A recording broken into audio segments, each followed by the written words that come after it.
if you had a solution to the problem, could you actually solve the problem? My name is Taharka Sankara, and I'm a licensed clinical social worker. I'm a licensed clinical alcohol and drug counselor. I'm also certified in trauma-focused cognitive behavior therapy.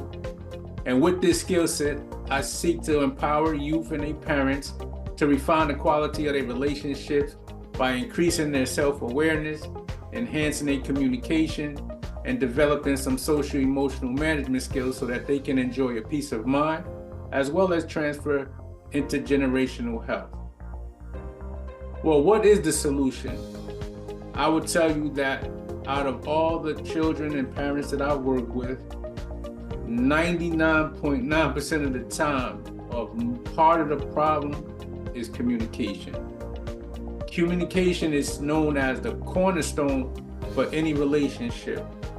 Just as it is in an adult relationship, whether it's a teacher-student relationship, whether it's an employer-employee relationship, it also applies to parent-child relationships. One of the things that seems to impact the communication exchange the most is that parents often see themselves as the primary communicator. They rarely listen to what their child say, and they're the ones who's always talking and speaking and reiterating and rehashing some of the complaint. And with this type of communication, the complaint is always at the top of the list. They rarely communicate and recognize the benefits or the good things that the child is doing, and they don't really open up and show their appreciation when their child is doing well. So communication barrier is one of the major things that I find that interfere with the parent-child relationship. And when you're communicating with your child or with your spouse or with your boss, understand that the majority of the communication exchange is nonverbal. You communicate actually more with what you do than what you say. You know the saying, action speaks louder than words. And that applies to when you're speaking to your child. They're always watching and observing. They're looking at your body language. They're looking at your facial expressions. They're looking at your eye movements. They're listening to your tonality, the type of language, the type of words that you're using. All of these things play a factor. But what's most important are the things that are not actually audible. You don't actually hear it, you see it. So when you're communicating with your child, you want to be mindful of your facial expressions. You want to be mindful of your hand gesturing. You want to be mindful of the tenseness in which you speak.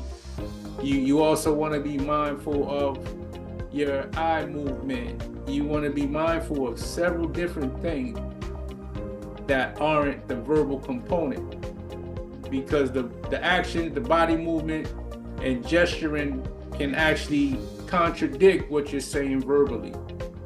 So when you're communicating with your child, you want to ensure that you're focusing on how are you posturing yourself and what are the nonverbal cues that you're sending to your child and the message that you want to deliver, so that is consistent, is well aligned, and it lands in the way that you want your child to hear it.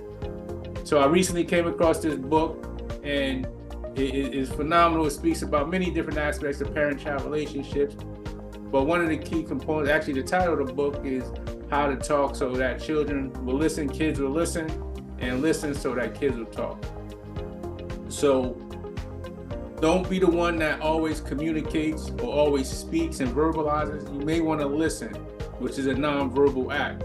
You're listening to what your child is saying, and that means more than you always speaking and talking about what you want to get across. Hear your child out, seek to understand them rather than being understood by them. So I hope this helps. It's a quick tip on the solution that you can have to solve some of the problems that you may be dealing with on your parent-child journey. So listen up if you want to be involved in some of this discussion, a little more detailed, a little more in depth, join the Next Gen Parenting Group.